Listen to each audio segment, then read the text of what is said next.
Coated speech के अंदर late, there, we आ जाए तो वाक्य को कैसे बनाते हैं, इसका क्या रूल होता है, क्या फार्मूला होता है, वो आज आप लोगों को बहुत ही अच्छे से इसको समझाएंगे और आपके एक ही बार में समझ में भी आ जाएगा और उसको फिर आप आसानी से कहीं पर भी इसका यूज़ भी कर सकते हैं और कहीं पे भी इस टाइप के वाक्य को बना सकते हैं।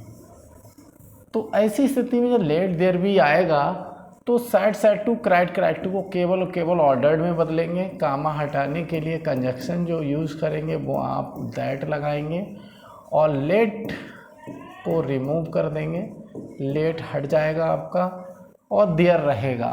लेट हटेगा तो देयर के बाद एक शब्द और ऐड हो जाएगा, शुड, और बी भी रहेगा, वो शुड के बाद भी आएगा।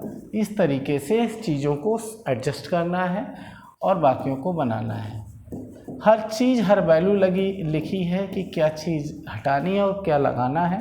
इसका फार्मूला भी देख सकते हैं वाक्य को बनाने का कि ऐसा लेट देयर भी आएगा तो क्या क्या लगाना है, क्या क्या हटाना है, वो सब इसमें लिखा होगा। ये फार्मूला बताएगा, गाइड करेगा आपको कि कहाँ पर कौन सी चीज़ लगानी है, कौन सी चीज़ हटानी है। ये फार्मूला आपको ऑटोमेटिक गाइड कर देगा और वाक्य को आसानी से डायरेक्ट से इनडायरेक्ट बना सकते हैं। तो सबसे पहले ये समझिए, ये फार्मूला है, इसमें सब्जेक्ट है, फिर ऑर्डर्ड है, फिर ऑब्जेक्ट है, काम हटाने के लिए कंजक्शन दैट है, फिर देयर है, फिर शुड है और बी है। अगर बी होगा तो आएगा, नहीं होगा तो नहीं आएगा, नो होगा तो आएगा, नहीं होगा तो नहीं आएगा, इसीलिए इनमें ब्रैकेट में है और बाकी सारी चीज़ें कंपलसरी हैं।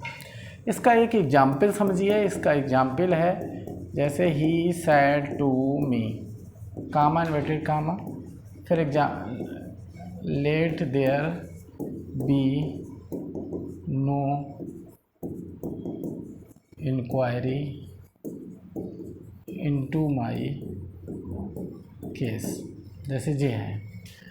तो इसको ट्रांसलेट करेंगे तो किस तरीके से करेंगे, इसको कैसे बनाएंगे, तो इसका देखो फार्मूला लगाते जाइए। ही, फिर ऑर्डर्ड लगाएंगे, ऑर्डर्ड, सेट टू पूरा ऑर्डर्ड में चेंज हो गया, फिर मी आएगा, कामा हटाने के लिए दैट लगेगा, लेट हट जाएगा, रूल में लिखा ही है, फिर आपका लेट के बाद देयर आएगा, देयर के बाद शुड आएगा, देखिए दैट के बाद शुड है, देयर है, देयर के बाद शुड है, फिर आपका बी दिया भी है, नो भी दिया है, फिर इंक्वायरी आएगा, फिर इनटू आएगा, फिर माई है, माई को ही के अकॉर्डिंग बदलेंगे, माई फर्स्ट पर्सन है जो बिल्कुल शुरू से बदलेगा और फिर बाद में हिज केस हो जाएगा।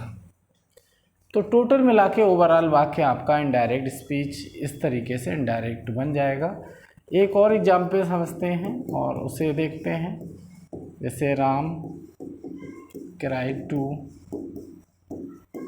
Mohan, comma inverted comma, let there be no talk about this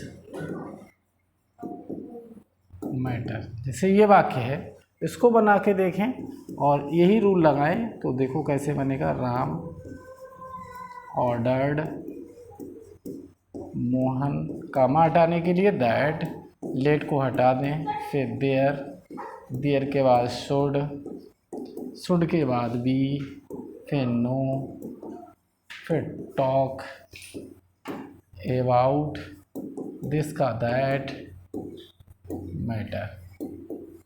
तो देखिए किस तरीके से बहुत ही इजी तरीके से लेट देयर बी वाले वाक्य विद एग्जाम्पल समझाए हैं, कैसे फार्मूला फॉलो करना है, कैसे फार्मूला लगेगा, पूरा फार्मूला लगा के समझा